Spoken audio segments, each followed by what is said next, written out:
বহু কথা সুযোগ রয়েছে বলার, ইয়াউমুল আরাফা, হজের বিধিবিধান ইত্যাদি সম্পর্কে। আজকে শুধুমাত্র যে কথাটা বলতে চাই সেটা হচ্ছে এই 10 দিন আপনি কিভাবে নিজেকে আল্লাহর দরবারে প্রেজেন্ট করবেন, এই জন্য আপনি একটা সিলেবাস তৈরি করেন। বেশি বেশি করে তওবা ইস্তেগফার পড়েন, বেশি বেশি করে দুরূদ সালাম পেশ করেন, বেশি বেশি করে জিকির আজকার করেন, বেশি বেশি করে নফল নামাজ আদায় করেন, বেশি বেশি করে দান সদকা করেন, বেশি বেশি করে এই সময় রোজা রাখেন, যেহেতু রোজা রাখার সুযোগ আছে রোজা রাখেন। আপনি এই সময় রাত্রিবেলায় তাহাজ্জুদ পড়েন, বেশি বেশি কোরআন তেলাওয়াত করেন, এবং আপনার সামনে যে কোরবানি আসতেছে সেই কোরবানির জন্য সামর্থ্য থাকলে পশু ক্রয় করেন, সেই পশু দ্বারা কোরবানি করবার জন্য কোরবানির দিনের প্রস্তুতি গ্রহণ করেন। সেখানে ইয়াউমুল আরাফার সমমানের একটা ময়দান আল্লাহ আপনাকে দান করেছেন, বলি সুবহানাল্লাহ। ঈদুল আজহার দিনে যারা ঈদুল আজহার ময়দানে গিয়ে 2 রাকাত ওয়াজিব নামাজ আদায় করে হালাল পশু থেকে পশু কোরবানি করবে, রক্ত জমিনে পড়ার আগেই আল্লাহ তাকে মাফ করে দিবে, বলি সুবহানাল্লাহ। তাহলে আপনাকে তো আল্লাহ এখানে মর্যাদা। জিলহজ মাস শুরু হচ্ছে, আলহামদুলিল্লাহ। জিলহজের চাঁদে প্রথম 10 দিনের ইবাদতের গুরুত্ব নিয়ে কোরআনে কথা এসছে, রাসূলুল্লাহ সাল্লাল্লাহু আলাইহি সাল্লাম এবারে কথা বলেছেন।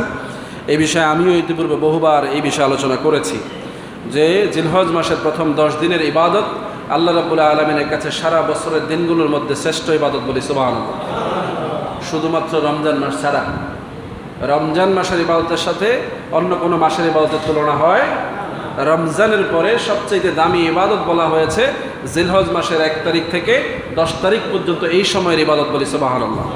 আজকের খুতবার মধ্যে রয়েছে রাসূলুল্লাহ সাল্লাল্লাহু আলাইহি সাল্লাম বলছেন, এই 10 দিনের মধ্যে রাত্রেবেলায় যারা তাহাজ্জুদ পড়বে, নফল ইবাদত করবে, তারা যেন সবাই কদরের রাত্রে ইবাদত করছে, বলি সুবহানাল্লাহ। আর এই দিনগুলোতে যারা 9 দিন রোজা রাখবে, জিলহজ মাসের 1 তারিখ থেকে 9 তারিখ পর্যন্ত যারা রোজা রাখবে, প্রত্যেকটা রোজার বিনিময়ে আল্লাহ রাব্বুল আলামিন পিছনের 1 বছর, সামনে 1 বছরের গুনাহ মাফ করে দিবেন, বলি সুবহানাল্লাহ। আর এই সময়গুলোতে যত বেশি বেশি তাসবিহ, তাহলিল, দুরূদ সালাম, তওবা ইস্তেগফার করা হবে, দান সদকা করা হবে, এই সবগুলোর মর্যাদা অন্যান্য মাসের দানের চাইতে বহুগুণ বৃদ্ধি করে দেওয়া হবে, বলি সুবহানাল্লাহ। এই মাসের মধ্যে হজ উমরা করবে যারা, তাদের হজ উমরার বিনিময়ে আল্লাহ রাব্বুল আলামিন তাদের জীবনে গুনাহ মাফ করে দিবেন, বলি সুবহানাল্লাহ। এই 10 দিনের মধ্যে 9 জিলহজ যারা আরাফার ময়দানে দাঁড়াবে, সেখানে যারা আল্লাহর কাছে হাত তুলে মোনাজাত করবে, আল্লাহ রাব্বুল আলামিন তাদেরকে বেগুনাহ মাসুম করে দিবেন, বলি সুবহানাল্লাহ। আরাফা দিবসকে উসিলা করে পৃথিবীর যেই প্রান্তে যে আছে, 10 তারিখ নয়, 9 তারিখ, 9 জিলহজ, আরাফার দিনে আরাফার ময়দানে সৌদি আরবে যেই দিন 9 জিলহজ, সেই দিন আমাদের দেশে হয় 8 জিলহজ। আর এর পরের দিন আমাদের দেশে হয় 9 জিলহজ, সৌদি আরবে হয় 10 জিলহজ। এখন আপনি কোন দিন রোজা রাখবেন এই নিয়ে বিতর্ক আছে।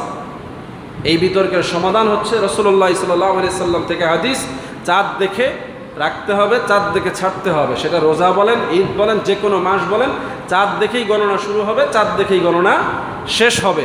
সুতরাং চাঁদের হিসাবে আপনি যেই তারিখে 9 জিলহজ পাবেন, ওই তারিখ আপনার জন্য ইয়াউমুল আরাফা।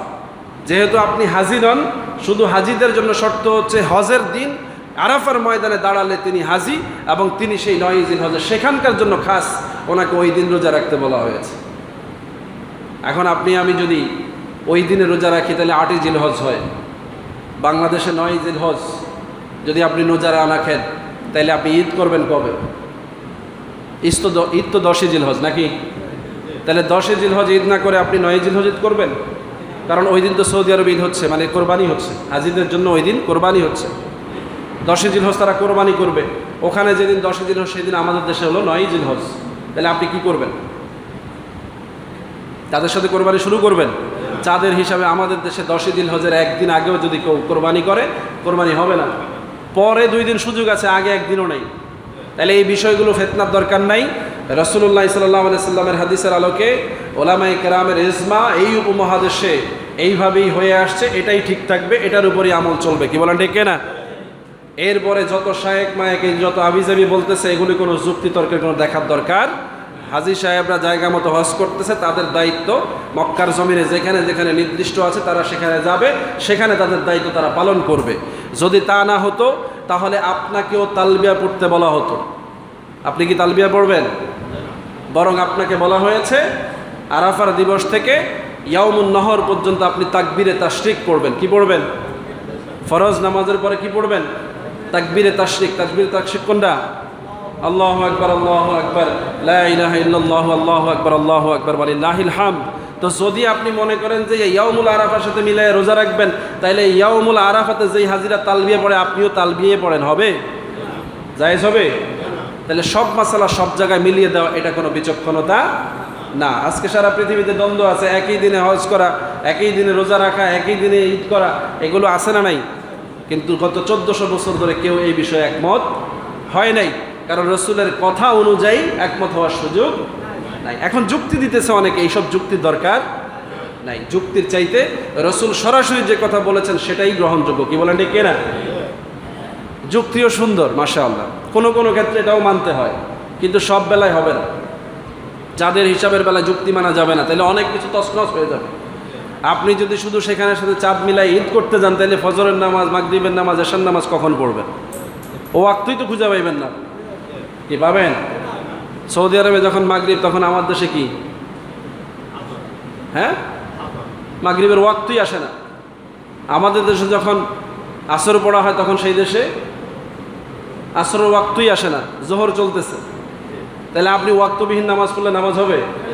তাহলে সব কিছু মিলাইতে বলে না। কেন মিলে না? কারণ চাঁদের হিসাবে মিলে না। তাহলে এই হিসাবে ঈদও মিলবে না, এই হিসাবে আরাফাও মিলবে না, এই হিসাবে আপনার আমার সাথে ওইসব দেশের সাথে কোনো ওয়াক্ত মিলবে না বলে কি আমরা তাদের মতোই করব? এসব যুক্তি চলবে না। আপনার দেশে সূর্য যেভাবে ওঠে আপনি সেই অনুযায়ী দিনের কর্ম করবেন, আপনার দেশে চাঁদ যখন ওঠে আপনি সেই অনুযায়ী রাতের কর্ম করবেন। কি বলেন ঠিক না? এটাই আল্লাহর হুকুম, এটাই আল্লাহর রাসূলের বিধান। আল্লাহ রাব্বুল আলামিন আমাদেরকে বোঝার তৌফিক দান করুন। সম্মানিত হাজিরিন, বহু কথা সুযোগ রয়েছে বলার, ইয়াউমুল আরাফা, হজের বিধিবিধান ইত্যাদি সম্পর্কে। আজকে শুধুমাত্র যে কথাটা বলতে চাই সেটা হচ্ছে এই 10 দিন আপনি কিভাবে নিজেকে আল্লাহর দরবারে প্রেজেন্ট করবেন, এই জন্য আপনি একটা সিলেবাস তৈরি করেন। বেশি বেশি করে তওবা ইস্তেগফার পড়েন, বেশি বেশি করে দুরূদ সালাম পেশ করেন, বেশি বেশি করে জিকির আজকার করেন, বেশি বেশি করে নফল নামাজ আদায় করেন, বেশি বেশি করে দান সদকা করেন, বেশি বেশি করে এই সময় রোজা রাখেন। যেহেতু রোজা রাখার সুযোগ আছে, রোজা রাখেন। আপনি এই সময় রাত্রিবেলায় তাহাজ্জুদ পড়েন, বেশি বেশি কোরআন তেলাওয়াত করেন, এবং আপনার সামনে যে কোরবানি আসতেছে সেই কোরবানির জন্য সামর্থ্য থাকলে পশু ক্রয় করেন, সেই পশু দ্বারা কোরবানি করবার জন্য কোরবানির দিনের প্রস্তুতি গ্রহণ করেন। সেখানে ইয়াউমুল আরাফার সমমানের একটা ময়দান আল্লাহ আপনাকে দান করেছেন, বলি সুবহানাল্লাহ। ঈদুল আজহার দিনে যারা ঈদুল আজহার ময়দানে গিয়ে 2 রাকাত ওয়াজিব নামাজ আদায় করে হালাল পশু থেকে পশু কোরবানি করবে, রক্ত জমিনে পড়ার আগেই আল্লাহ তাকে মাফ করে দিবে, বলি সুবহানাল্লাহ। তাহলে আপনাকে তো আল্লাহ এখানে মর্যাদা দিয়েছেন, কিন্তু খেতাব হাজি দেন নাই, দিছেন? তাহলে আপনি হাজির সাথে তাল মিলাতে যান কি করতে? হাজিদের সম্মানে আল্লাহ আপনাকে মর্যাদা দিয়েছেন। আপনি হবেন কোরবানি দাতা, আপনি হবেন ভালো মুসল্লি, আপনিও মাপ পেয়ে যাবেন, কোনো অসুবিধা। নিজের নামে হাজি নাই, ওখানে হাজিদের সাথে আরাফার ময়দান নিয়ে টানাটানি করার কোনো দরকার। এগুলো বাড়াবাড়ি পর্যায়ে চলে গেছে এখন, এগুলো নিয়ে এখন আর চুপ থেকে পারা যাচ্ছে না। আগে এমন ছিল, কিছু লোক যেমন বুঝতো তেমন করতো, এখন সবাইরই বোঝানোর চেষ্টা করে। ধরেন সৌদি আরব থেকে একটা লোক আসছে, সে সেখানে চাঁদের হিসাব করে আসছে, এই দেশে আইসা তার চাঁদের হিসাবে সে ওইটার লগে তাল মিলাইতেছে, আবার ফিরে যাবে সেই মাসের মধ্যেই। তার একটা ডিসিপ্লিন আছে, তারটার লগে কি আমারটা মিলবে? যারা রমজান মাসে হজ করতে যায় তাদের অবস্থা কি? একদিন আগে ঈদ করে আসে না, সে ওখানকার হিসাবে করে আসে। কিন্তু যদি ওখানে রোজা সাইরা এসে এখানে আরও একদিন রাখে, 31টা রোজা রাখা যাবে? তো পাগলামি করেন কেন? পাগলামি তো সব জায়গায় চলবে না, এগুলো বুঝে শুনে করতে হবে। সব কিছুকে এইভাবে মিলিয়ে ফেললে কিন্তু ইসলাম থাকবে না, এটা একটা জগা খিচুড়ি হয়ে যাবে।